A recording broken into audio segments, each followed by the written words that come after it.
What if the signs had been there your whole life, you just didn't know what they meant? Because that's exactly what happened to me. Today I'm sharing my spiritual awakening story and why it felt less like an awakening and more like a confirmation of something that I had always sensed deep down. So growing up, I always felt like I was being given signs and being guided by something greater, whether you want to call it God, the universe, or my higher self. And I always felt this strong pull from my intuition. It's just that back then I didn't know what signs or intuition were. As a kid, I was very curious about the world and had a lot of questions like, why is the world the way it is? Who decides how we need to be and how we need to live? And why is it that when we don't meet certain expectations, we're made to feel like we're not good enough, even if we're a good person, and shouldn't that matter more? And yeah, I always also wondered why our uniqueness wasn't embraced at school and in society in general. But most of these questions I kept to myself because I didn't hear anyone around me talking about them. It definitely wasn't being discussed at school, and as a kid, these weren't the kind of conversations you'd be having with your friends or your classmates. So I didn't think anyone would be able to understand me, and so I just kept all of these things to myself. And while I always had a lot of friends growing up, the fact that I wasn't able to share this part of me often made me feel lonely in my inner world. But the way I dealt with it as I got a bit older was by writing. I would write a lot in my notebooks and diaries and just kind of note down my thoughts and feelings and write down these questions that I had. And in a way, it was like I was talking to myself, which brought me a lot of comfort. And now when I look back, it's almost like I was talking to my higher self. My earliest memory, though, of feeling connected to something greater and receiving like a sign or a message was when I was around 8 years old. It was this random evening, the sun was setting, the sky had turned like purple and pink, and there were still some hues of orange and yellow. So I'm staring at the sky, thinking about how nice it looks, and in that moment, I felt this overwhelming rush come over me. And it's quite hard to explain, but it was almost like the skies were giving me a message. And the message that I received in that moment was, "You're meant to be somewhere far away." Now, it's like my 8-year-old self understood that it wasn't telling me that I had to be somewhere far away in that exact moment, but it's like I knew it was saying that in the future I would be somewhere far away. Now, I didn't know what that place was or what it looked like. I didn't receive any visuals of it, but ever since that day, I carried that message with me. Then around age 11 or 12, I became obsessed with palm trees. I don't know where this obsession came from, but every time there would be palm trees, being shown on a TV show or in a movie, especially if the scene was set in LA or Miami and you'd see the streets lined up with palm trees. I just love seeing them. Even if I saw a photo of a palm tree like in a newspaper or magazine, yeah, just loved looking at palm trees, and then I started drawing them everywhere, like in my school books, my notebooks. I remember I had this pencil case that was made out of tin, and I scratched the outline of a palm tree on it. So yeah, I really loved my palm trees. And a few years later, I became fascinated with America, California in particular, but America in general. And I don't know where that came from because at that point I had never been to America. I didn't have any personal connection to it, no family or friends there. The only exposure I'd had was just what I'd seen on TV and in the movies. Then at 17, when I had finished high school, me and my family visited America for the first time. We went to LA, we were there for a few days, and on our last day we did a bus tour of LA, and our last stop of the day was at Venice Beach. So we're at the beach, standing on the sand, I'm looking out into the ocean, it's the end of the day, so the sun is setting, and that same overwhelming rush kind of feeling that I had experienced back when I was 8 years old, that feeling came over again. And this time the message I received was, this isn't your last time here, you'll definitely be back, like you'll definitely be back in America.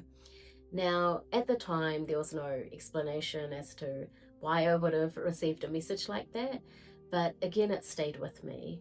And about a year later, Kelly Clarkson releases her song Breakaway. And the first time I heard that song and I watched the music video, I remember I'm listening to the lyrics, watching the video, and I just randomly started tearing up. And I felt like that song had been written for me and like it was describing a future version of myself.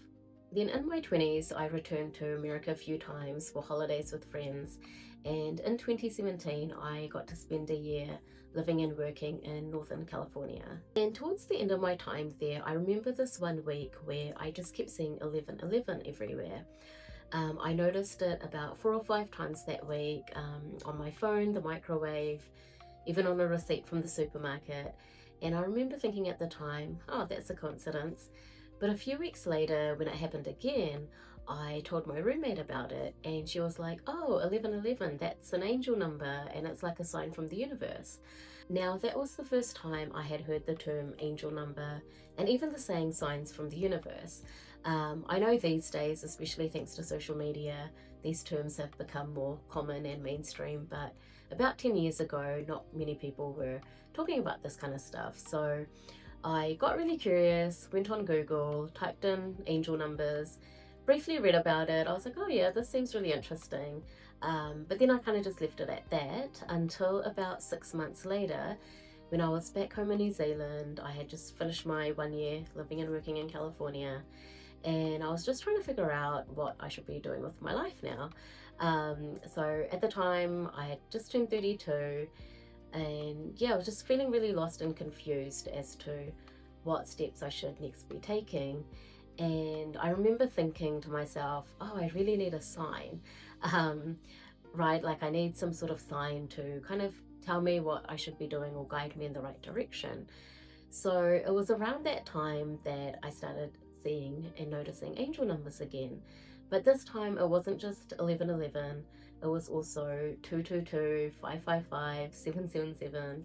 And I would just see them everywhere. Like, I'd always see it on my phone, again on the microwave, the stove, on TV, on number plates, just kind of everywhere. So this time I went on YouTube and typed in angel numbers and signs from the universe, just to see if there were any people out there talking about this kind of stuff. And that's when I came across all these law of attraction YouTubers talking about manifesting and signs and intuition, and like your soul purpose. And they were questioning things in society and, questioning all of those expectations and timelines and things that I had questioned since I was a kid, and I had kind of felt but had never really been able to explain to anyone, or never really had the terminology for all of these things that I was sensing and feeling and thinking about. So when I heard these law of attraction YouTubers talking about all of this, I was like, wow, they're talking about things that I have, sensed my whole life. And it's like they were speaking my language. And for the first time, I just felt really understood. Everything started making sense all of a sudden. And I realized that I had always been connected to my intuition and it had always been guiding me. And yeah, so I just really got into the whole manifestation world and spirituality. And it was really uncanny because the more deeper I was getting into spirituality, the YouTubers I'd been following at the time, they were also getting more deeper into it and talking about more mystical and esoteric things like past lives and Akashic records and astral projection and energy healing. And I even went down a few rabbit holes of like ancient civilizations and UFOs. And it's so funny because as I was like learning about all of these things, I didn't feel more confused. Instead, everything just started making a lot more sense. Like, life started making a lot more sense, the world started making a lot more sense. And yeah, for the first time, I just felt like there was all this clarity. Then soon after that, I met my husband, who was from America and, funnily enough, California. So those messages I'd received when I was 8 years old and a few times after that, it's like my soul knew all along and was guiding me to these different signs and paths to follow so I could eventually end up where I am today. So I've realized a spiritual awakening isn't always about learning or discovering something new. Maybe it's about remembering who you truly are and learning to listen and trust your intuition so you can become aligned with your true path, your true purpose, and live the life that you were always meant to.